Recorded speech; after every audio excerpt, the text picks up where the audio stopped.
Senator Marsha Blackburn, Republican from the great state of Tennessee, serves on that very Senate Judiciary Committee that's meeting today. I want to get your top line information coming out of that hearing today and where you think we're going with protecting the justices. Harris, one thing we know is the left is upset about the Supreme Court doing their constitutional duty. And so they've called for this hearing today. What we do know is that the left would like to have an activist court, and they're upset that this is not an activist court. Now, protecting the justices should be item number one that is being discussed. And as you and I have talked, going to the homes of justices, approaching them, trying to influence a decision, the way they've conducted themselves, there is a way for peaceful protest. There is a way not to protest. What we're seeing from the left right now is what you ought not to be doing. I'm very concerned about the safety of our justices and their families, whether they're at home or whether they are out for dinner. Senator, I want to make a difference between those two things, and it's a stark difference. Maybe you can explain it better than I. But when you offer geolocation information on an individual outside of a publicly declared event, like your schedule we can get, right? And a lot of senators and House members put their schedules right up on their websites. That's not what we're talking about. We're talking about what you just said, going to dinner. We're talking about those things that you would have to use a device, a geolocator, stalk, follow people in an aggressive way to figure out where they're going. And that is outside the bounds of what you're talking about is protected. That is right. And there is that statute, 18 U.S.C. 1507, that says to do this, to go parade and to protest outside of someone's home, to harass them. This is something that is against the law. And the Department of Justice needs to be focused on going after the individuals, the groups that are breaking the law.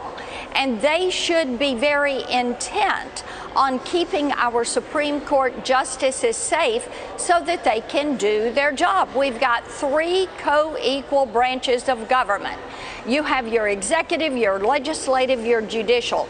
Each of us are required to do our job in order to keep this nation free, to keep it safe, and to make certain that we have a government that is of, by, and for the people.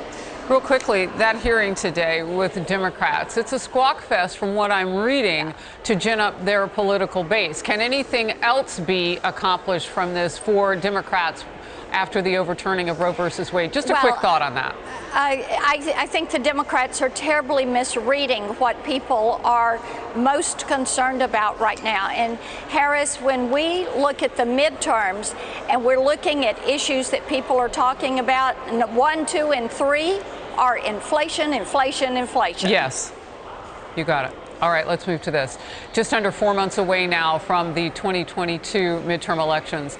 And the abortion issue, of course, expected to be a factor for some voters. You're saying Democrats may be overestimating that for their party.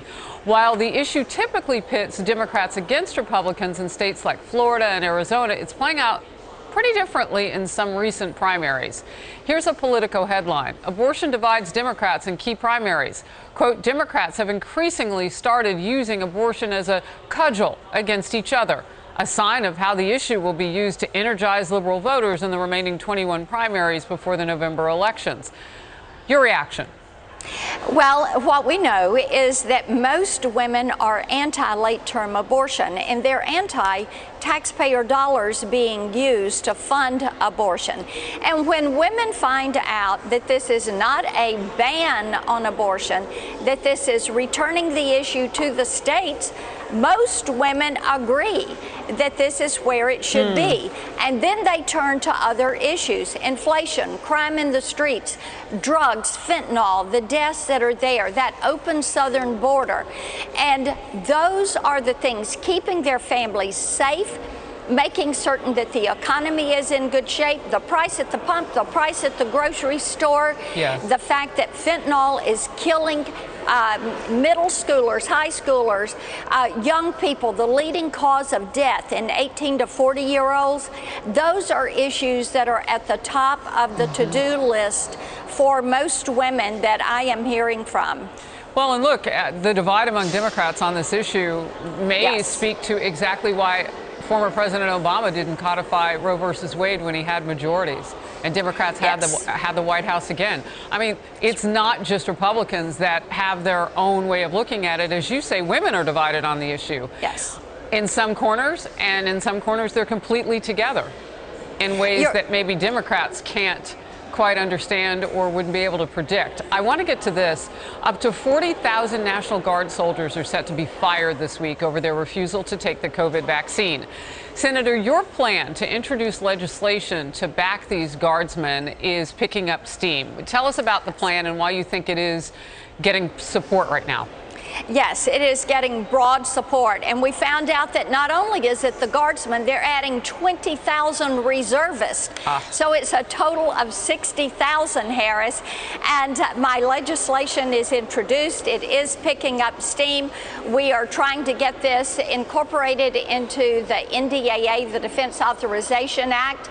And what it would do is prohibit the use of taxpayer funds to implement this firing of our National Guardsmen and women and also our reservists.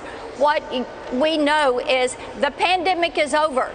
You can get on a plane. You can go without a mask. People are back to work. But this White House wants to declare the pandemic in effect against our U.S. military. This is something that is a far reach.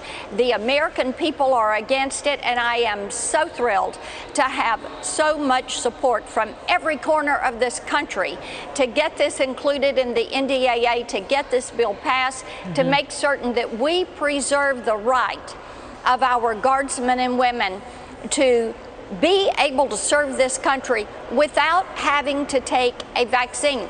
We're seeing the vaccine does not keep you from getting COVID. Look at that. Look at the people in the Senate, the people in the House right now that have COVID. And they've all been double vaxxed and boosted, and they still get it. Well, Senator, later this hour, I'm going to talk with Dr. Siegel, one of our experts here at Fox, about the fact that the federal government is somewhat sending us, or perched to send us backwards on later this week, possibly Friday, by declaring yet that federal level of emergency over COVID. So what you're saying is something that's going to stay in the nomenclature, stay in the headlines. And please let us know what happens with your bill as we move through. We need our military for sure and whole. We can't go forward without 60,000 members of them. Good to see you. Thank you very much. Good to see you. Thank you.